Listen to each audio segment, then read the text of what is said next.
Hey, what's going on, everybody? Welcome to the Thriving Minds podcast with your host, Walter Parada, where we strive to provide you with empowering talks so you can live to thrive. I hope you find yourself in the right frame of mind, focusing on the things within your control. So, today's episode, we got a very special guest, my great childhood friend, Shane Hunter. Shane, thanks for taking the time to be on the podcast. How's everything going, man? Of course, bro. Everything's good, man. How are you, man? Good, good. I'm super happy that, you took the time to speak with us, especially, you're Sure. kind of like uh far out there in your entrepreneur journey. So I did want to ask, how's living in Spain?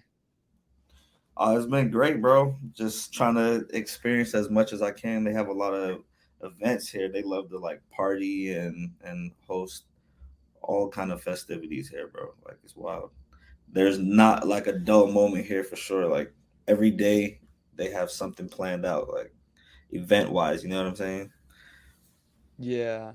I remember one time we talked and you said you dropped off your son at daycare on a Tuesday morning, right? And there was like a party. Dang, I don't remember that specifically. Oh, yeah. But I remember you're like, it's 10 a.m. I hear all this noise. I drop off my son, and I'm like, what's that? And then you stop by, and it's like all people dressed up going into some club or something. Yeah, I remember. I remember what you're talking about now. Like where they were having like that party at was so far from here. Like everybody was complaining, like, "What is that noise?" And it was a concert that was going on for like a few days. It was like 3 or 4 days. Yeah, dang. Well, it Music, yeah, that sounds like a unique experience where people are like living in the moment, right? definitely. And it that was summertime too, so a lot of people come here for the summer. Gotcha. Yeah, yeah. Well, can you give us a brief introduction about yourself and what you do right now? All right, I'm Shane Hunter, like Walter said. I run Hunter Supply, which is a production company. We do video, we do photography, um, we design. We're just all around creative, which is what I've been doing all my life. Just focusing on creating and monetizing that. So that's pretty much what I've done. I've taken like all my gifts, if you can say that, gifts and interest, and merged that into a business and try to run that business like a corporation. You know what I mean? So that's pretty much the gist of it. But I'm just a talented dude trying to create, inspire people. You know what I mean? Just move forward. Yeah, yeah. Hey, so like when you were younger, did you kind of get an indication that you'd be doing this right now or some form of this? Because I remember growing up, you know, you always did your own thing. You know what I mean? Like, uh, you just followed your own path. Yeah, man. I first of all, I just never wanted to be in a crowd, bro. Like I don't like that feeling. You know, if you're not in the head of that crowd, you're following the crowd, and I never want to follow any group, or you know what I mean. I assess life on my own, and I've been doing that since I was a little kid, just going off of what my eye sees, not listening to someone else say, "Yo, let's go do this." Like but hey, man, what do I say about it? Honestly, Yeah, yeah, yeah. So, like, how did you exactly decide that you're going to venture off on your own? So you knew that you weren't going to follow the crowd. Like, how'd you know? Like, did you know early on? You're like, I'm not working for anybody else except for myself. I think that mindset really came from working with my dad, bro. So I was working with my dad since I was maybe about 6 years old, because by the time I was 8, I was definitely doing like labor with my dad. You know what I mean? So, and it didn't start there. So I'd say like at the age of 6, I was literally working in houses with my dad, and what we would be doing is like laying down uh different types of flooring. So my dad would do like laminate floors. He would do like carpet, and he had a lot of business. He never worked for anyone. He clocked in on his own time, and the whole city knew him. So he got a lot of business, and I was always with him. Like when I could, I'd always be like trying to, just be next to his side. But that business acumen really came from that, bro. Just seeing that my dad was just there grinding. You know what I mean? He did many things in his time. Like to this day, well, actually, he just recently started working for somebody. So but most of his life, he's been working for himself, bro. You know what I mean? So seeing that's admirable. You know what I mean? Yeah. So did he ever say, "Hey son, do your own thing, like work for yourself," or you just saw that and naturally went that way? Nah, I just peeped that for real. I just peeped that. Yeah. Oh, gotcha. He didn't try to.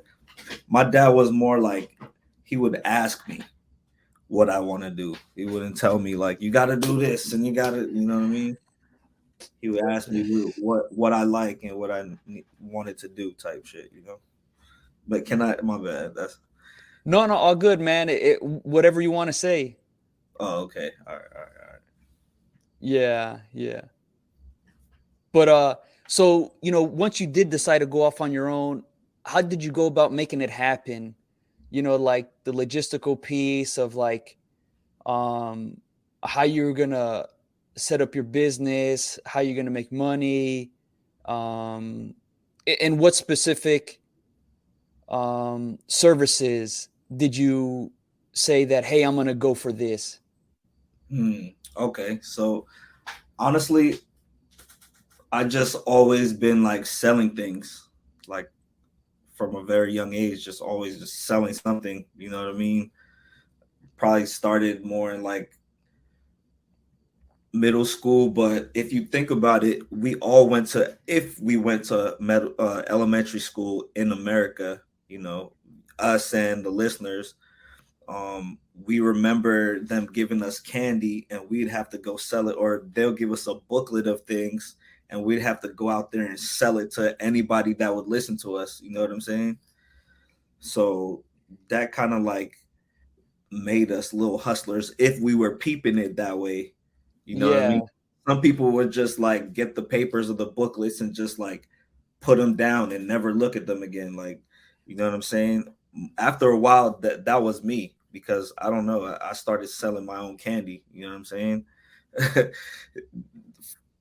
Forget the school candy. Like, I'm selling my yeah, own candy. You know what I'm saying? So I have a backpack full of candy, bro. Bringing that to school. Me and Courtney used to walk to them Publix, just bag a whole bunch of candy, bro.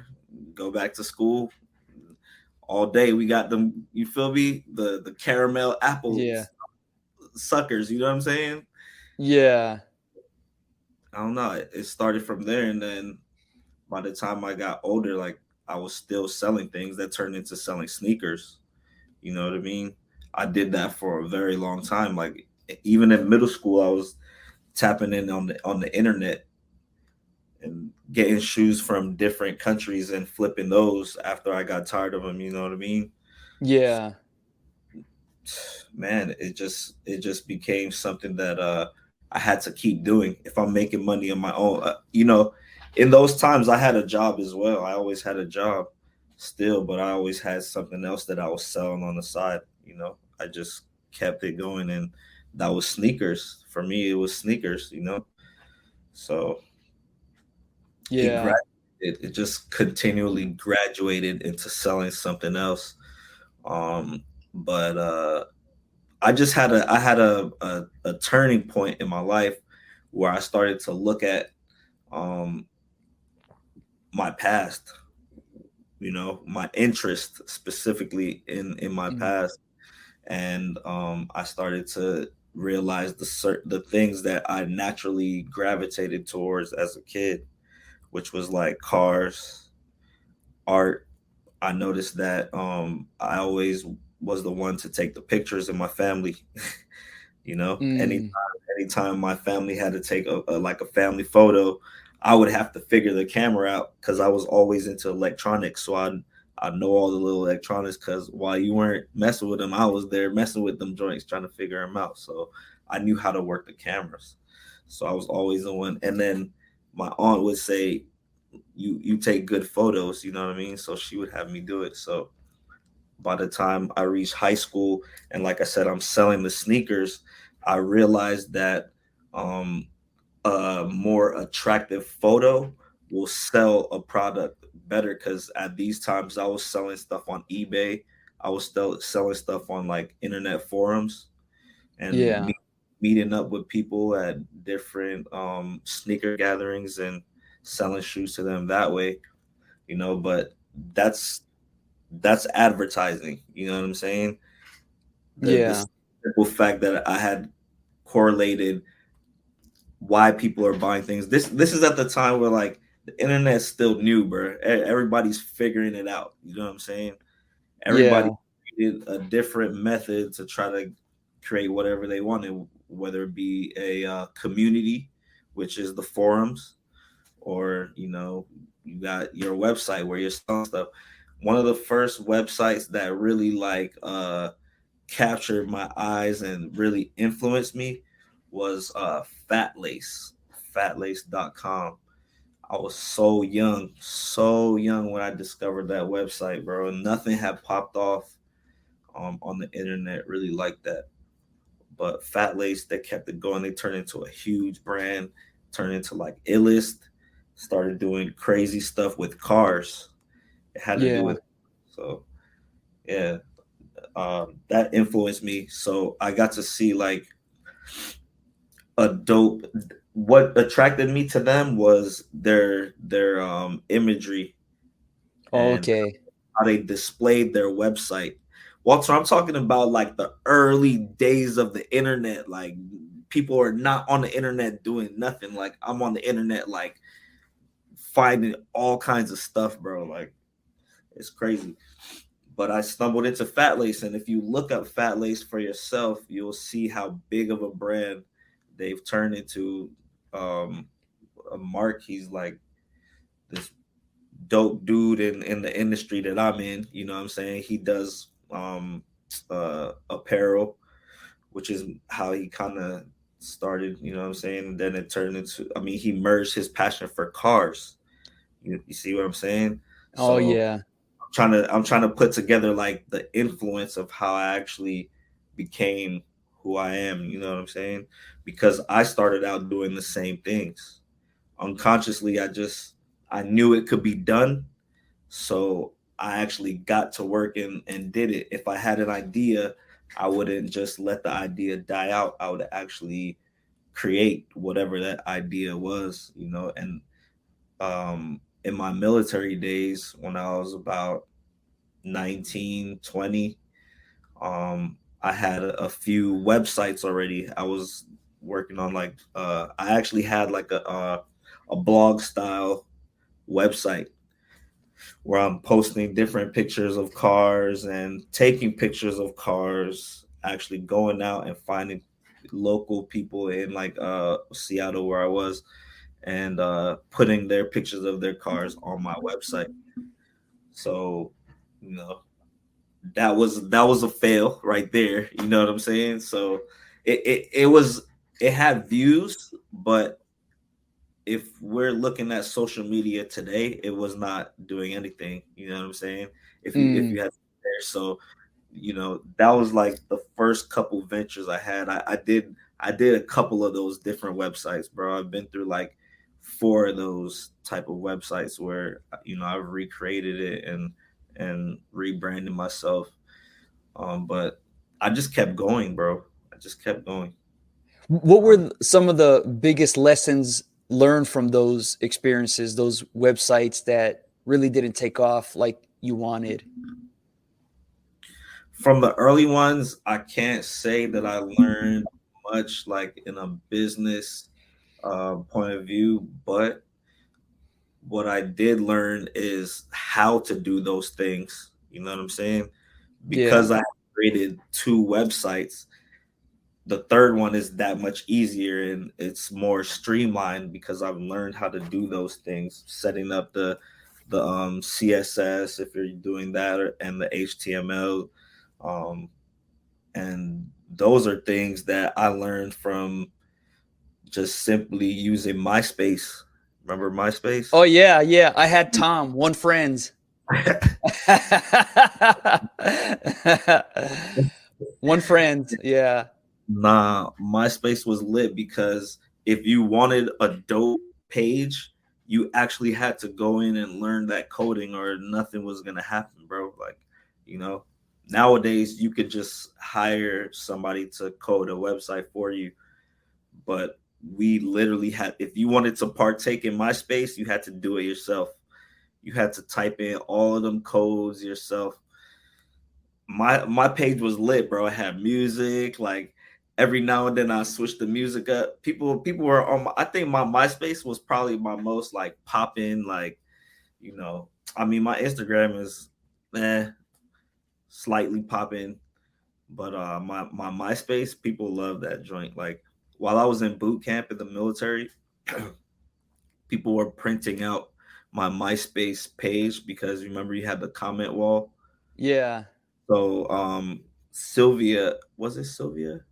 Yeah, Sylvia actually printed out my MySpace page of comments. She printed out the whole page, but she sent that to me in boot camp, and I was like, "That's dope, bro." People leaving me messages saying, "Yo, Shane, we miss you, bro.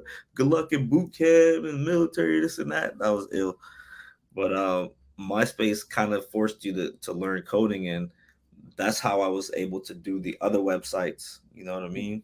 Yeah. So then when you're so you knew that that term was used coding and you just like were messing around and how'd you know to like write what you did? Um, I would say I would probably have asked Jeeves. Oh, I remember. Yeah, that does that still exist? I think. I doubt it, bro. I doubt it. Oh yeah, It was either Ask Jeeves or Google was actually around, and I was using Google back then, so you yeah. could Google stuff. What about Yahoo? Did you use Yahoo? Oh, what? Of course, Yahoo Yeah. Pool every day, bro. Every Oh, day. that's right. Yeah. Nobody could call the house. Do not call the house, bro. I'm playing Yahoo Yeah. Pool. That's when they had dial up, right? And if you're Yeah, on the internet, phone calls yeah, wouldn't go through. And facts. yeah. And I The remember DS. you'd show me how you played Yahoo Pool and you would actually use an index card Yeah, to sometimes on the I hard, I had nah. I'd be like, no, there's no way I'm losing this one. Give me that index card. and I You remember you showed me your position in it. I was like, dang, that's really cool, man. not Yeah. I used to actually do tournaments like they had like a whole web going on, bro. I met a lot of people on there, bro. It would be crazy if I came across some of these people like and we didn't even know it, but we had actual pool leagues and I was in we would have like a whole structure of people, bro. Like maybe 10 people in this league and we would play other leagues like it was crazy. But Ye- I played Yahoo Pool a lot, took it real serious. That's how I was able to do what I could do on the pool table, you know what I mean? Cuz I Yeah. figured out the geometry of it. Yeah. Well, and Yeah. it's almost like you're priming mentally, you're priming yourself to it, you know. So, because you played all those times, I remember obviously you were a better pool player than I was. And Nah. I was, no, no, but I remember like, and it makes sense now that you're talking about this, you going over the simulation of it, um, almost took away because you were always like a composed guy, right? The moment was never too big. But I kind of come to think about the you playing pool online would be like yeah, you're getting that mental stimulation of like, hey, I've been through this before. It's no big deal. I already know what to do, right? Would you agree? Yeah, and I was just practicing to beat people in real life because once you realize the table has a geometry, you just have to put the ball on those specific points of the table to put them wherever you want. You know what I mean? Once you Yeah. once you learn how to English, which is spin the cue ball, you're having people look at you crazy like why'd the ball do that? Like, you know? Yeah, yeah. So Oh man.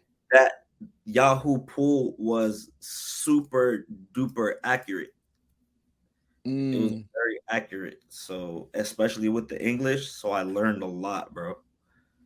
yeah. So But would you create those tournaments yourself? Like you'd organize it? I wouldn't. They already had people that were like, Mm. head of clubs and stuff. So I just joined a few of them. I've been through a few different ones, but it was cool, man. Like we should really still have that. We should really still have that out there. Like I can't even exaggerate the experience to make you guys understand like how cool it really was because it would sound like gibberish if I had to explain it. But Uh, for anybody that's old enough that remembers like logging onto Yahoo and then there being like a whole list of things you can get into. They had like chat rooms and stuff like that. So yeah. the chat rooms you could play somebody in pool. You know what I mean? Yeah. I don't know. It's crazy. Hey, but remind me, like, because you'd be playing against another person, right? And the computer will indicate, "Hey, you're up," right? So, would Yeah, there yeah. be times where like you'd space out, do something else, and like somebody would message you like, "Hurry up! It's your time to shoot." Oh yeah, plenty of times. Yeah, plenty of times. And then you could like put little messages. You could write messages Oh, in there. It's crazy. yeah. Oh man, yeah, that brings back memories, man. Yeah, yeah. I always remember that index card trick you showed me. Yeah. Hey, but to go back on, um, when you created MySpace page and things were, you figured it out, and the four websites that didn't really take off, how were you able to fight through that feeling of like, how there's a lot of tendency when we don't get it on the first try, we're like, oh man, I suck, I should do something else. How did you keep at it without, you know being quick on your, or being too harsh on yourself, where you say, you know what, I'll figure this out, I don't got to get it on the first or second or third try? Um, to be real, um, it just basically comes down to what I want in life. I'm very serious about what I want in life, what the point in my life where I'm like, you know what? I'm good. I'm serious about getting to that point. You know what I mean? I always have been serious about that because, my family comes from nothing. You know what I mean? I'm the first generation born in the United States. So I have a duty to set some type of foundation for the next ones. You know what I mean? So I take that role very serious, man. I watch my grandmother and my mom, my grandfather and my uncle and my aunts. I watched them come here as immigrants and do things that you know we as Americans probably aren't willing to do right now. Like it's beneath us, you know what I mean, for bread just to feed me and my sister and what I'm saying, my cousins and those things. So, you know, I just have to be one of the ones to be like, yo, we can go here. Like we don't have to live like they want us to live, which is in a box, just feeding the system, You know what I mean? We could still be a part of the system if, you know, we're making our own money, circulating our money amongst each other. We have cool businesses too. Like Nike's dope, Adidas is dope. What if I'm the next Nike, or you know what I mean? And you don't want me to grow, you Yeah. know? There's a million of me. There's a million Nikes out there. We can all be like something great, but we all have to know what we want to be to begin with. You know what I'm saying? Or we're just wasting our lives. You know what I mean? So Yeah. Well, that's a great point because, I've always heard the term. There's a difference between you do something as a hobby and you're committed to something, and I think for the most part, people don't come to ask themselves, "Hey, am I really serious? Am I really committed to this?" So, you know, the question we got to come to ask ourselves, even if we're not good at whatever we pursue in the beginning, there needs to be of like, how hungry am I for it, right? Just because I don't get it the first few times, or I'm not making the progress that I want, does that mean I got to go find something I'm good at? Like you've taken it. You're a great example of that. Of like, um, well, I'll get better at it, right? facts, facts. That's the mindset that I try to have. Yeah, There's and gonna be obstacles. There's always gonna be obstacles. It's never gonna be, you know, unstressful until you start making huge strides. At the beginning, I'm talking about, it's always gonna be some type of learning curve that's gonna stress you out, or failures. yeah, You know, yeah, and yeah, we should be more willing to embrace adversity and failure because that's what makes us better. It's an opportunity to strengthen us, and not just say, "Oh man, I got to go find something easier." But I like what you mentioned, where you would self-reflect on what you liked when you were younger, and you obviously lived your life not compromising. And I think too many times people are willing to compromise to play it safe. They're willing to yeah, go the traditional educational route, which isn't bad, right? There's plenty of people who actually long for it, right? They may want to be a college professor, a teacher, but for those who are like, hey man, I did like cars when I was younger, or I did like cartoons and I wanted to be a cartoonist. There's for those people, um, they might be more willing to compromise, take the safe route, and then they go through life thinking like, man, what if I would have done what I really wanted? You know what I mean? How yeah. were you? How were you willing to stay true to yourself and not compromise and take the safe route? Man, I don't know. That's an easy one. I'm just a real ass dude. Like, you know what I mean? I I never want to, or I can't. It's not that I would want to. I can't fake. Like, it's just weird. I've dealt with so many fake people, and it's like, why would you want to project that type of person to anyone? So I always just been just real. I mean, that's what came to mind when you asked me that question, honestly. Yeah, yeah. Well, I don't know if you remember, there was a running back by the name of Edrin James, Oh, come on. right? And I That, remember, I remember. yeah, but like, there was one particular game where they were calling and they were raving about how great he was. And I think it was Al Michaels, the announcer. He says, "You know what? I very much admire Edrin James because he remains true to himself. He's actually declined at that time. He declined so many endorsements because you know how he had the dreads and the gold teeth.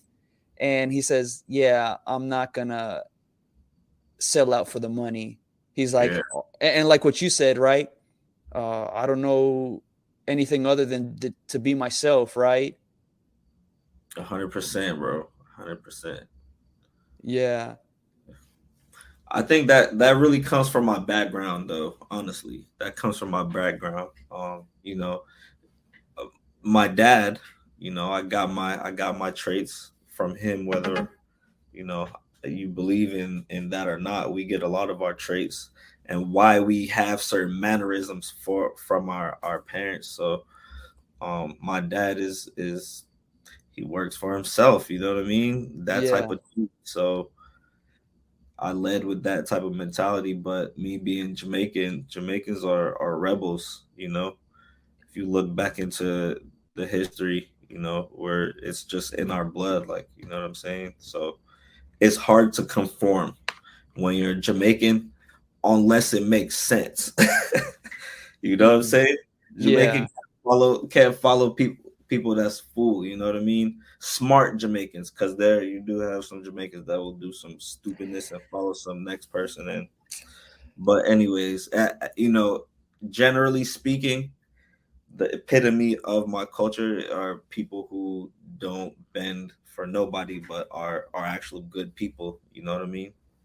So that part of how I am the way I am is probably attributed to that. You know, and Yeah. the people that I grew around are just mad strong people, bro. Strong people, So I grew up seeing them. I don't really know any other way to be. I never grew up around nobody that was like, I don't want to use like street terms right now on the podcast, but just Yeah. real people. Never like no. I can't. There's no substitute for that word that I want to use. You know what I mean? But they just been strong. You know what I mean? Yeah. Yeah. Well, I'm glad you point that out because, you know, I got to say my background is a little bit different in that um, I was taught to like behave and conform and listen to what you're told to. And it's kind of frustrating because I remember in the second grade, I'll always remember this. You know how in school, I don't know if it's still done, but in elementary school, every morning you stand up and you say the Pledge of Allegiance, right? Right. And I remember second grade vividly. I remember asking myself, why do we do this every day? Like I just had the natural and when I was younger, I think I would naturally question my mom, but she'd be quick to, hey, you can't ask that. You know, no, I'm serious. It was almost like it was a threat, right? You don't Yeah. get you don't get those bad ideas in your head, right? And I think that in a way stifles us. Not you. You had a lot of strong influences in your life to allow you to be you, but I felt like for me it was like, dang, I think I'm being stifled. And then I probably understand why your mom would be like that. Your mom's a really nice person. Um, I think from her point of view, it comes back to her being an immigrant. You know, she's a good person trying to make it in this country where they aren't that friendly to. They've never been friendly to immigrants in this country. You know what I mean? mm, So your mom probably is coming from that point of view where she just wants her son to be like looked at as an American, you know what I mean? Whereas they might not be looking at her, or we don't know what your mom's experiences.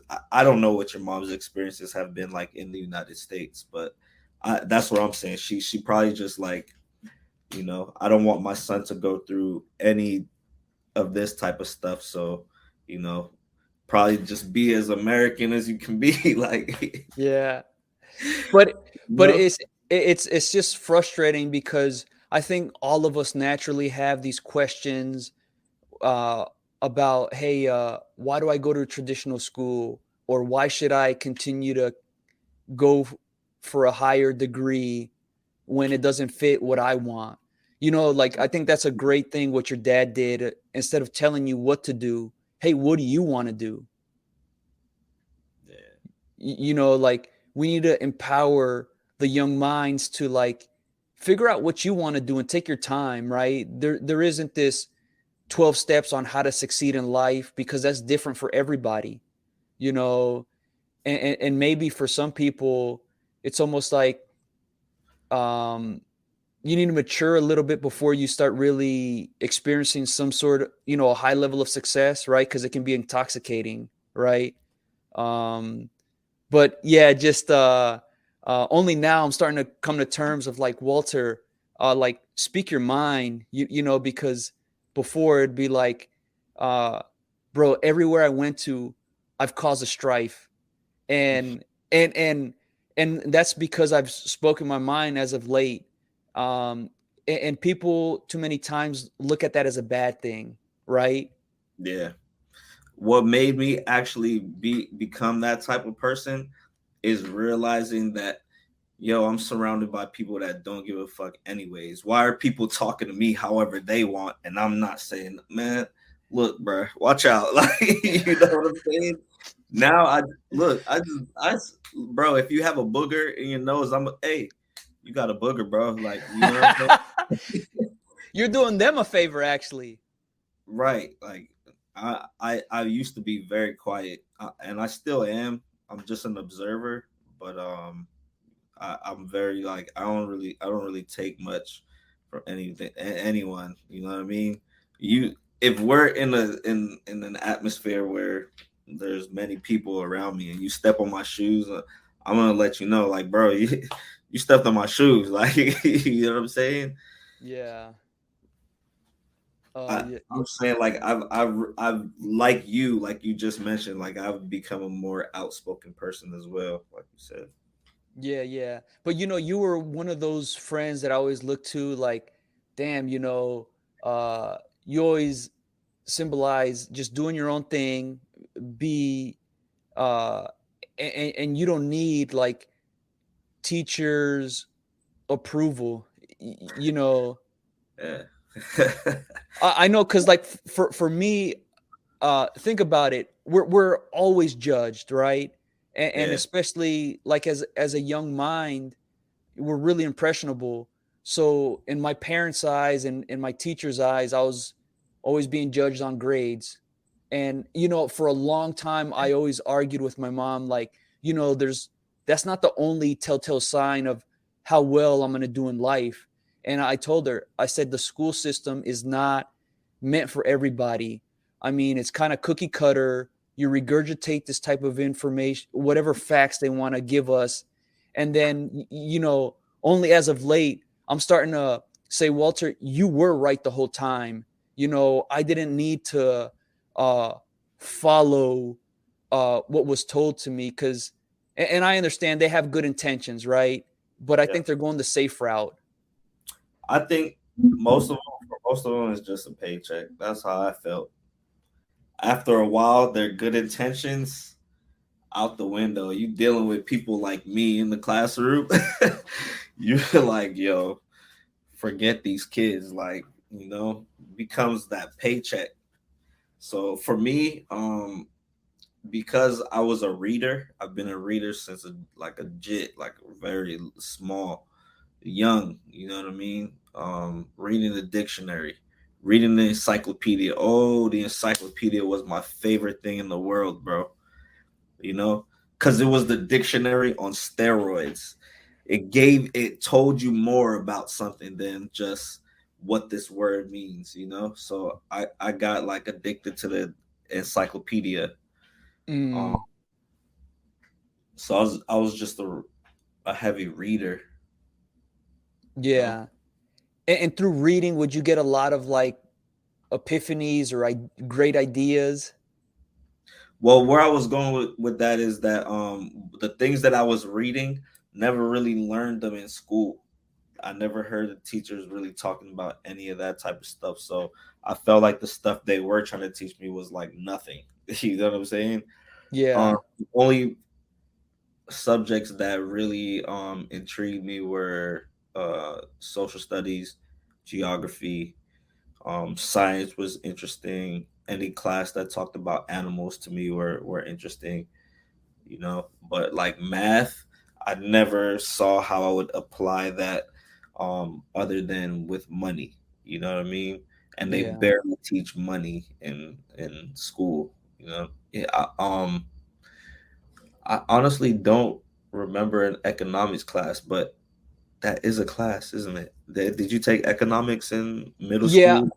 Right? I think in high school, I don't know what economics it was called, if it was just economics in general, but I Yeah, remember more vividly in college taking micro and macro, and that was informative. The macro obviously is the big picture, right? yeah. Like if the Federal Reserve raises interest rate, how much does it impact the economy? We don't know, Oh, but don't like that. yeah, but like I kind of got into it, but when it came to microeconomics, I was like, oh man, this makes so much sense. The law of supply and demand, right? Yeah. If there's a demand for it, eventually, you can supply those needs, and that was really interesting. But I don't remember specifically in like middle school or high school. Probably in that age, we're like I don't know where our heads at. Dragon Ball Z and girls and things like that. Hey, what advice or words helped you along the way? Was there any like specific mantra or slogan or just um words that helped you along the way? Um, Off top, one of the sayings that always repeats in my mind, like when I'm going through something, is something one of my managers told me when I was working at Comcast cable. He said, and this was totally work related, had nothing to do with like life, really. You know what I mean? We were talking about my metrics and things that I was a house technician, not just a home technician, but I'm the one that went into your house to set up your internet, your cable box, or whatever, phone, whatever. You know what I mean? So we were talking about some things that customers would do or say, or things that happened on the job. And he said, Shane, don't worry about the things that you can't control. In here, in my office, we're only going to talk about the things that you can control. You know what I'm saying? So that's one thing that actually replays over and over in my head when I'm going through something. It could be anything. Yo, if you're arguing with somebody, you know what I'm saying? I Yeah. can't control this person. I'm not gonna let this person bother me. You know what I mean? That type mentality. So that's one thing off top that comes into play. Um, as you know, I live my life throughout this journey right now. Yeah. That's so I'm glad you mentioned that because those words are very important. Why I wish I was told this a lot sooner, but I didn't learn this until I like to watch rodeo every now and then, and one of the commentators, a lot of their term is cowboy up, but one time there was one bull rider. I think they didn't give him a 8-second score right, so he goes to argue with the judges, and the commentator says, "You're wasting energy on things you can't control. Stop art," and I was like blown away, and I wish I would have heard those types of words when I was much younger. Yeah, That's out of my hands. I can't control what the judges say. Hey, but what I can control is my attitude, right? Or the next time, then I'm gonna ensure I make a yeah. 10-second right, right? No, you're right though. I wish I heard those words a lot earlier too. Like I was already like and well into my 20s by then, 25, 26 maybe, when he said that to me.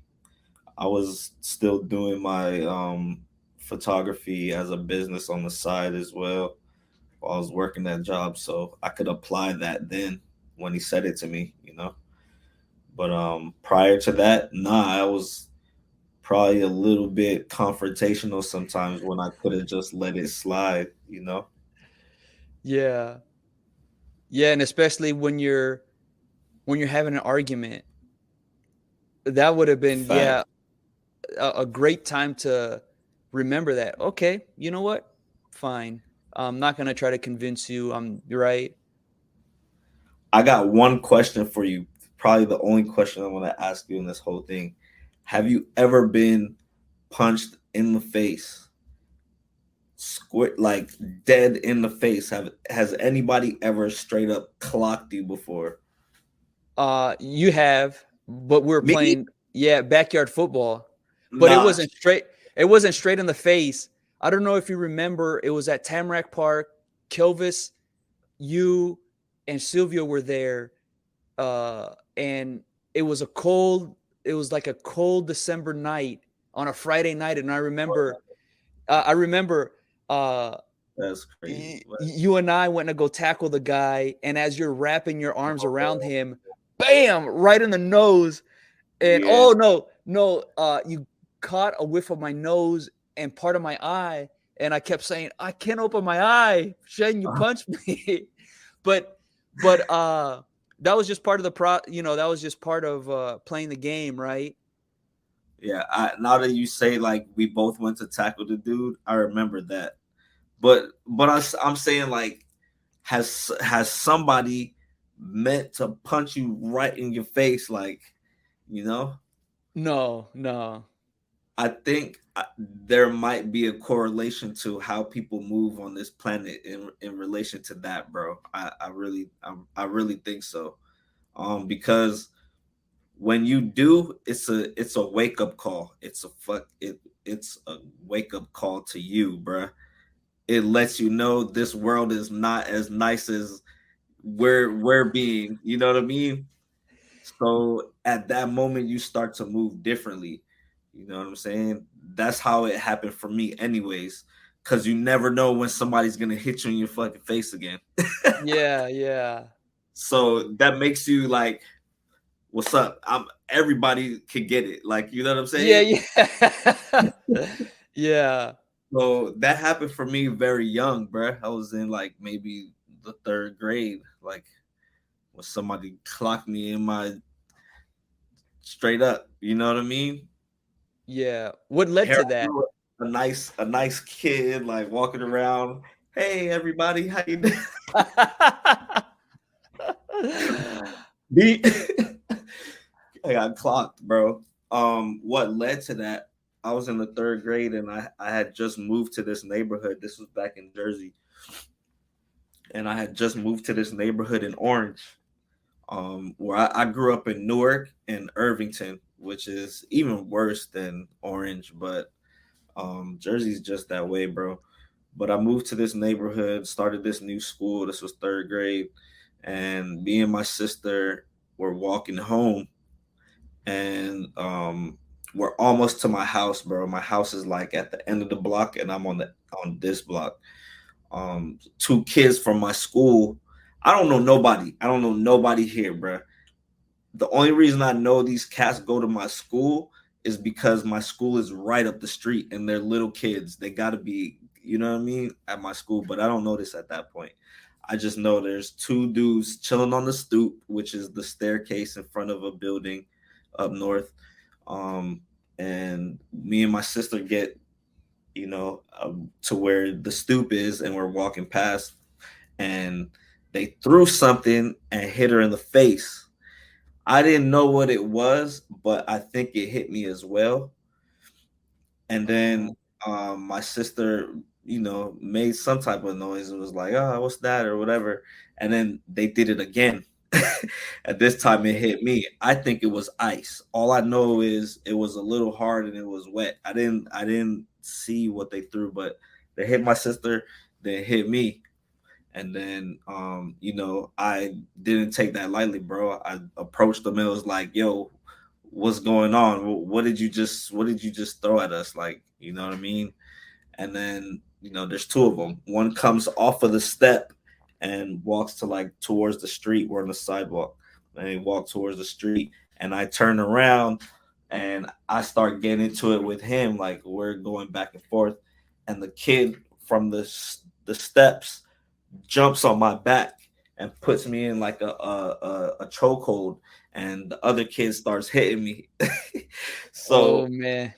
then out of nowhere, my mom pulls up. I swear to God, just pulls up right where we're at, comes out the car is like, crazy Jamaican lady start cussing everybody like, and then all I know is there's a huge crowd like before my mom even got there. I failed to mention that like there's a huge crowd of everybody at the school around us in the circle, like the new kids, like you know what I'm saying. Yeah. Here comes my mom. She busts through the circle. She grabs one of them. She asked me what's going on, and I told her. And then she took one of the kids by both of his arms and pulled them back, and told me to hit him. And I was like, oh, I was like just standing there for a second, like I'm looking at everybody, and my mom's like, hit him. So I just duff him, you know what I mean? But Yeah. it hit me in my face, bro. Like once he jumped on my back from the stairs, I was just like swinging, trying to get him off, and the other dude he hit me in my face. But that was Oh, just a wake up call to me. Like at that moment, like the world is not as nice as you think it is. You have to approach it offensive, not defensive. We got to be offensive out here. You know what I'm saying? We got to take what we want. We got to take it. You know what I'm saying? We can't be sitting back waiting for something to happen. You know what I mean? And as far as business is concerned, like that comes down to you actually going out there and making the effort to reach out to people. Don't wait for people to reach out to you. You know what I mean? So that's very important. But that's why I'm relating like getting hit in the face, because that's really a wake up call when you actually get hit in the face, bro. Like, and that's why people say sometimes like when people are talking shit, people are like, "Yo, he acting like that because he never been clocked before." You know what I'm saying? yeah. Yeah. It really makes you a different person. Yeah. And sometimes it seems like that was kind of a good thing in the long run, right? Yeah, I would say so. I would say so. Yeah, and it teaches you another lesson of not being able to trust people or not trusting everyone. You know what I'm saying? Yeah. Yeah. But that's a great point about being offensive. I think too many times we're waiting for things to get better. Oh, I'm hoping. I'm hoping. Yeah, No, you got to make it happen. I I, don't I do like. that shit. Yeah. Well, Yeah, I like the term. When people say, "Oh, you're lucky." Well, and I come to think about, well, that's when luck. Well, luck is just when opportunity and preparation come together. You know, and those opportunities are not going to be waiting around for you. Hey, Walter, are you ready? Are you ready? Because I'll wait here. I'll wait here all as long as you no, need me to. nobody waiting. And it's so true, like everybody's hoping for, yeah, some sort of success. Are you hoping, or are you actually doing something about it? And Right? it's frustrating to hear, like, oh, I hope things get better. If you're Yeah, hoping, you're essentially, what you said earlier was like you're waiting on things outside of your control. yeah, Oh, I hope this hurricane doesn't come. Well, the solution is like, well, I need to be prepared. I have enough food and water. The home is secured, right? I just, it's just so frustrating to hear. Oh, I hope this, and yeah, I know for me, and that's why I ventured off on my own.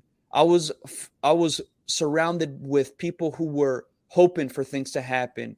I remember uh, the where I used to offer my services. Everybody's like go-to saying was like, I hope we survive. And I'm like, are you guys for real? Yeah, like I was dumbfounded. I'm like, oh, but that makes sense. That's why you're living the life that you're living. You're just hoping to survive. yeah, I'm striving to thrive. And for me to do that, I need to be around, away from you. I need to be around other people that are driven, ambitious, and take accountability for themselves. And I just love that term. You got to be offensive. You got to make it happen now. And you know the company Instacart. Yeah. So a couple of months ago, the founder just made $1.1 billion because it went public. And when he went to go get money to get funded, you know, they told him, "Hey, you missed your opportunity for getting funding for this round." And he tried to convince them. I think he came to the venture capitalist or the person who was funding them with he delivered a six-pack of beer. He's like, "Hey, can I get money now?" And the venture capitalist said, "I was so impressed by his willingness to not take no for an answer." And he was already making it happen. So he wasn't the first guy to have the idea of delivering food directly Oh, to your home. I used to do that like from directly from the grocery store themselves. Oh, how'd you do that? Like you set up flyers? No, no, no. Oh no, I wasn't working there, but I would order my groceries from the actual grocery store, and Oh, they would gotcha. they would deliver it to my crib. This was 2013, Yeah. 10 And years ago. uh and you see the value of that, right? Of like Oh that yeah. saves you time from not having Oh to do that. But yeah. what's interesting is so that person who founded Instacart, I can't remember the person's name, but he wasn't the first one with the idea.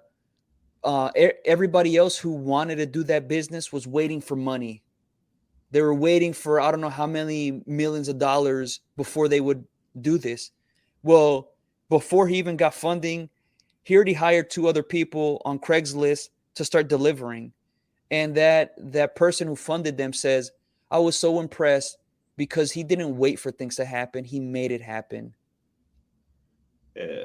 That's what you gotta do, bro. Yeah, and yeah, it just emphasizes what you said is like you got to be on the offensive, and sometimes you do need to get punched in the nose, right? Hmm. It's your wake up call that get you sparring again. Just taking your jabs at life again, bro. Yeah, and I know like growing up, especially like as a male, right? As a young boy becoming a man, you're always judged on your manliness, right? Usually your peers are like, "Oh, you got punked," or "What you gonna do about it?" And sometimes it's okay to just regroup and say, "Hey, I don't need your guys' approval, but I'm gonna bounce back from this." You know what I mean? Facts. Um, and sometimes I think we live up to that persona of like, "Oh, I gotta be tough in front of others," but really, you got to be internally resilient, right? Mhm.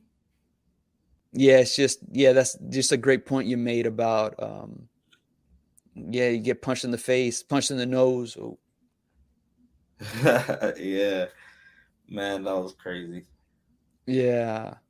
But I did want to ask, was there in what you're doing now, was there a specific moment when things clicked that you found your rhythm like, "Oh, I'm in the flow of what I was working towards." Hmm.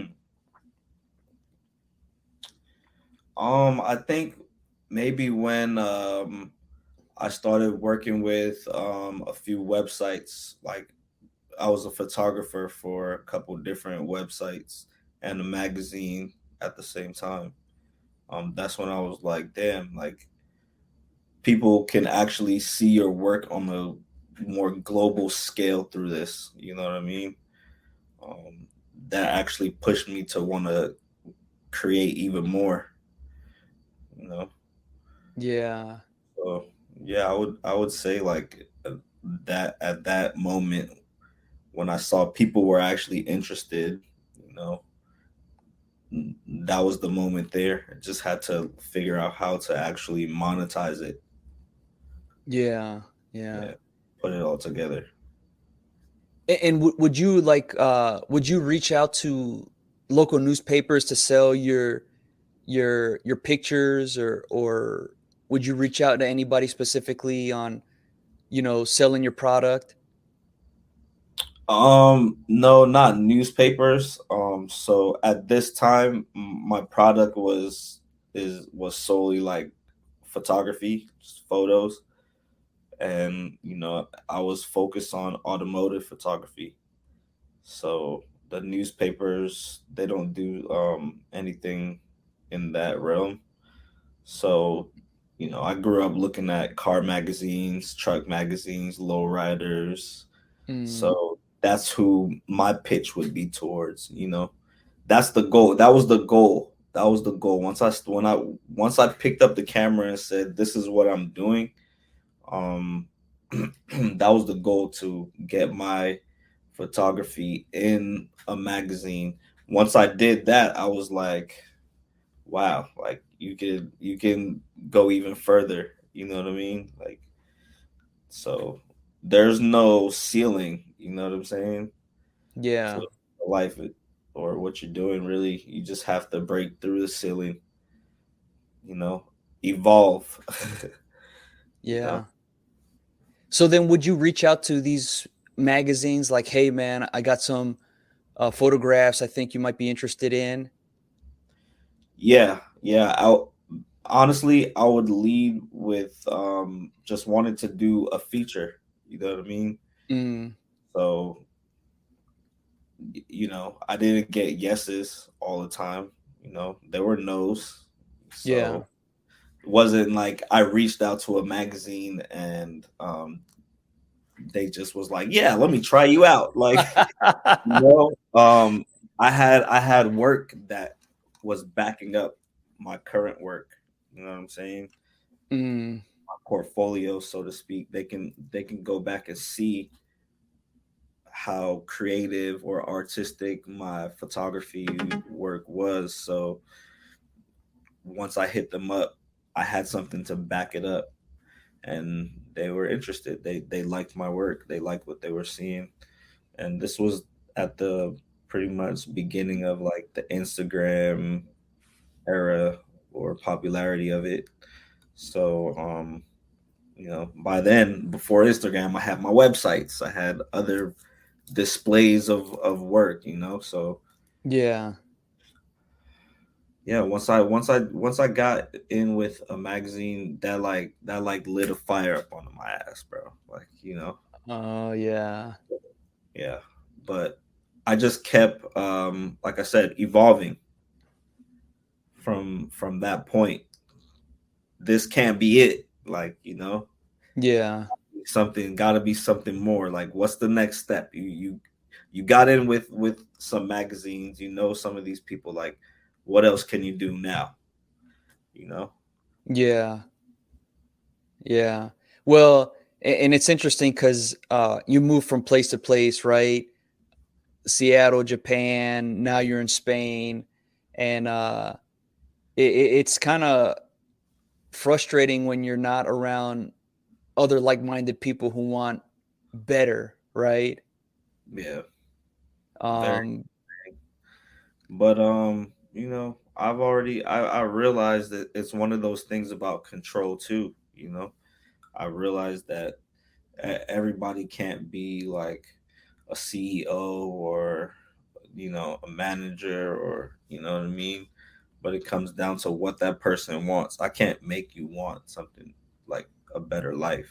You know, yeah, I can only show you a couple ways to do some things, or what I like to do personally. I like to show people things about themselves that they probably don't see. You know what I mean? Especially yeah, that I know can be monetized. That's what I like to do. I like to have those conversations with people. Like, I have a friend in Japan that is like an amazing singer, amazing, bro. But she's never recorded, to my knowledge, anyway. She's never recorded actual song. You know what I mean? Put it out there. I'm like, yo, so many people are missing out. Like, you know, yeah. and they want to hear, voices like hers. Mm, I try to encourage her and show her these things. Like, yo, you can sing, like, for real. You can do it. Like, you need to put yeah. something out. So that's just an example of how, I would point out to someone like things about themselves that they're not thinking. Like, you can make money from this. Yeah, yeah, You love, you'll do this for free. Why don't you yeah. do bread? Like, you know what I'm saying? What do you think is like the holdup preventing some people from seeing what you're seeing, or believing that they can do it, or whatever it might be? I think they are missing step number one, which is having a goal.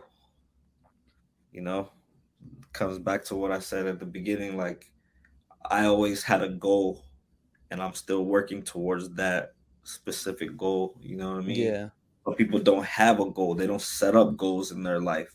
We're just living day to day. Like, let's just see what happens tomorrow. Like, I've never lived my life like that. I can't think back, and I always had like a plan. I like to plan. Like, yeah, I plan out my years, bro. I'll tell myself by 2026 I'm gonna have this done. I'm gonna do this. And I actually be surprised at how much actually gets done that way. You know, I I have I have moments in my life where I'm like, Shane, why are you mad? Like, you planned for this. Like, you actually planned this out. You got exactly what you wanted. You know what I mean? So yeah, I'll just roll with the headaches, roll through it. You know what I mean? yeah, But it's just a lot of just self realizations. You know what I mean? yeah. Well, and I like how you talk about goals. I talk about them quite a bit, and most people are like, look at me like, but and how you mentioned where people are, let's see how today plays out. Yeah. The way I see that, that's basically living to survive. That if you don't have a plan for your life, somebody else will. And guess Oh, what? They don't have the best interest. They don't have your best interest in mind, right? I was gonna say something to the effect of what you just said, man. Like, it's true, bro. Like, if you're just waiting for something to happen, that means somebody's gonna take advantage of you in some way, you know, or you're gonna miraculously come upon somebody that's gonna be willing to guide you in the right direction. But I don't know. I think most of the times the next person is benefiting off of us. Yeah. And most people, I don't know, they seem like they don't want to hear this or whatever it might be, but just simply writing down your goals increases your chance of attaining them by 42%. You Of know, and if you have a weekly plan and you share it with somebody as an accountability thing, you're 70% more likely to attain it. There's so many things, and I think, I don't know if it's the instant gratification deal where people want it right now, but it's a long journey. for You you sure. I continuously talk about, I'm amazed at what Walt Disney and his team did. Like, for him to get rejected 102 times by bankers and financiers before he got funding for his parks. Yeah. Most people are not willing to endure that. And like what you said, you got to have a goal, a vision of what you're striving for. And if you don't know what that is, you better take the time to do it, right? It's understandable to say right now, I don't know yet, but you got to figure that out, right? Yeah. You can't be an adult right now and not actually know what you want. That's people, a lot of people just moving around aimlessly. You're never gonna be happy that way. Yeah, Unless your 9 to 5 is paying you that much money and you're doing whatever, you know what I mean? yeah, but even after, after so much making so much money, there comes a time where we ask ourselves, like, is this fulfilling? What am I doing with my life? Yeah. Like, there's this one guy I met. He runs a local fish store. You know, he supplies fish, Yeah. and he had an employee who was an investment banker in Chicago, and he got sick of looking at his spreadsheets and just being on the computer all day. And now he's out on the boat, you know, uh, catching fish. And I was like, wow, that's very admirable. That guy is willing to take the chance of that nice, big, secure, stable job to find Facts. something that's fulfilling. You know what I mean? 100%. Yeah, it's yeah, and it's very admirable. You know, you've taken your path, uh, and you know, do what works for you. For sure, man. I just at some point I just had to take the leap, man. Just had to do it. Yeah. So tell us, what message do you want to leave people with? I'm pretty sure you probably already talked about it, but what's the one thing or few things? Honestly, yeah, I would say, we really have to figure out what we want to do in life. We can't afford to just be working for just any old body, like, giving people our time for free. You know what I mean? Because essentially, the what we're getting paid is next to free. You know what I mean? And that's a lot of time you're wasting. So for me, I spent a lot of my time at these 9 to 5s, but I always chose a job that I was gonna be learning something from and taking that with me. You know what I mean? Another thing is that I never stopped looking for a job, even when I got the job of my dreams and I was making so much money, and you know what I mean? I was happy with this amount that I wanted.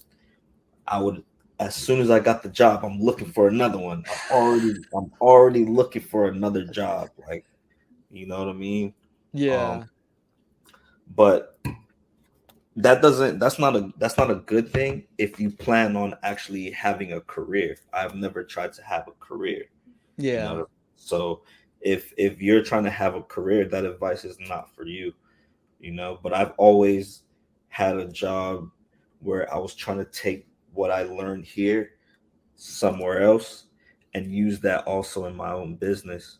You know what I mean? So that could, your 9 to 5 could work out if it has something to do with what you actually want to do in the future when you can actually do it on your own. You know what I mean? But now yeah, we live in an age where you don't really have to look that far into the future, to get the thing, to get to where you want to be.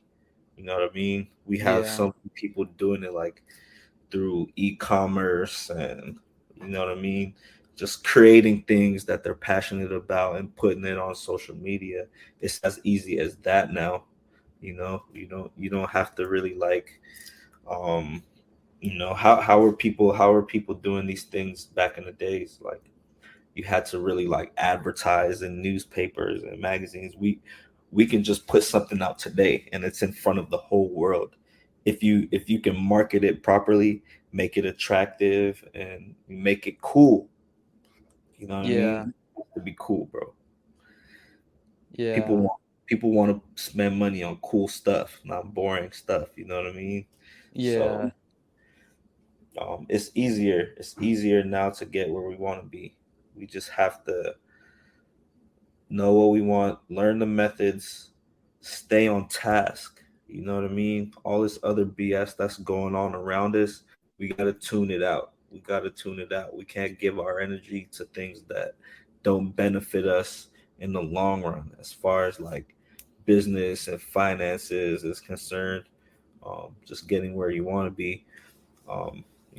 Maybe some people's problem is purely financial. That, I say you have to focus on debt. Focus on debt. Get rid of your debt first. Be adamant about not accruing any more debt. You know what I mean? And yeah, and start there. Sometimes that's a good start for, once you have an abundance of money just from not having debt. you're in the positive. Your life is already in the positive. You're gonna have a positive outlook on life that way.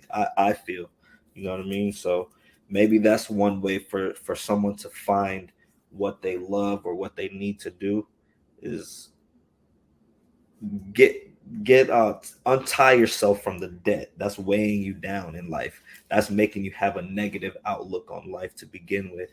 You're having to work to pay off this debt. You're working a job you don't even like to pay this shit off. You know what I Yeah. mean? Nah. So that could be something that's tying down people too. That's stopping people from having a positive outlook and doing the things that make them happy. You know what I'm saying? That's why I Yeah. do. That's why I do the job that I do for myself, my company. You know what I'm saying? Is because it makes me happy when I take a picture. When somebody hires me to do a video or photography, I'm capturing moments for people. That makes me happy when I see their reaction, when I get their reaction to what I've created for them, what they hired me to do. That makes that I get high off of that. I get super high off that. I'm like, it that is worth more than the money that they gave me. You know what I'm saying? And it Yeah. becomes a big thing to me. So I have to do it over and over and over again. I'm just getting paid for it. You know what I mean? These people want to give me money for this stuff. Yeah. Yeah, that's a great way to look at it. And yeah, those are powerful words to live by, man. Thank you. Yeah. Yeah. But Shane, thanks so much for joining us and, you know, sharing your wisdom and knowledge and your experience for us and all the listeners. Yeah, I really appreciate you taking the time to speak to us. Of course, bro. No problem. Yeah. Well, I hope all you listeners enjoyed this episode. If you're interested in more topics like this, become a Thriving Minds member at www.thrivingminds.live. It's your personal development resource to help you build the right mindset so you can live empowered. And Shane, you want to give a shout out about your business? You can find me on Instagram. It's at the dot htr. My website is htr dot supply supply. You can see my portfolio up there. That's my gallery and where I sell my merch or whatever products I have out. Um, I have a YouTube as well. It's Hunter Shoots, so HNTR Shoots SHOOTS.